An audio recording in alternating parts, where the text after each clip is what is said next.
Hello everyone, welcome to our channel আমাদের প্রতিদিন। Good morning সবাইকে। এখন বাজে সকাল 7:30টার মতো। গাছে প্রচুর ছিল আম। আজকে বলা হলো আমের শরবত বানা হবে, আম পোড়ার। তো আজকে যেহেতু মঙ্গলবার, বাড়িতে মঙ্গলচণ্ডীর পুজো হয়, পুরোহিত এসেছে। তো মা বললো পোড়াপুড়ি করবি না আজকে, যা কিছু বানাবি সেদ্ধ করেই যদি বানানো থাকে বানাবি।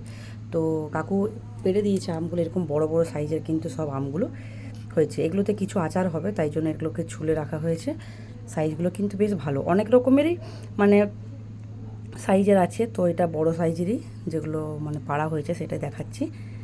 ওই এই যেগুলো আছে ঝুড়ির মধ্যে সেগুলো আচার হবে, আর এই বালতির মধ্যে যেটা আছে সেগুলো হবে কিন্তু মানে কিছুটা শরবত বানানো হবে, কিছুটা পাল্প সেদ্ধ করে রেখে দেওয়া হবে পরে খাওয়ার জন্য, আর বাকি যেগুলো বেঁচে থাকবে সেগুলো আচার হবে।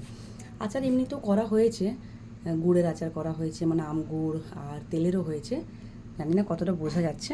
এই যে বড় বড় এই যে বালতিটা, এই বালতি ভর্তি কিন্তু এই আমগুলো আছে, ভালো ভালো সাইজেরই আছে।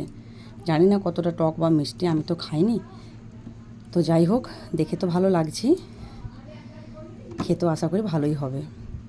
তো এটা একদিকের গাছেরগুলো পাড়া হয়েছে, বাকি দিকেরগুলো তো আছেই। আমাকে বলছে যে এত আম আছে যখন তুই নিয়ে যাবি। তা আমি বললাম সেটা দেখা যাবে, নিয়ে যাবো কি যাবো না, কিন্তু যতদিন আছি ততদিন কিছু না কিছু বানিয়ে বানিয়ে খেতে হবে। আর চাটনি তো রোজই হচ্ছে দুপুরবেলাতে ভাতের সময়।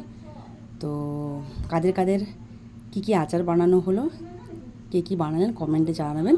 আর আমাদের ভিডিওগুলো ভালো লাগলে লাইক কমেন্ট শেয়ার করবেন, আর চ্যানেলটিকে সাবস্ক্রাইব করে আমাদের পাশে থাকবেন। ধন্যবাদ সবাইকে।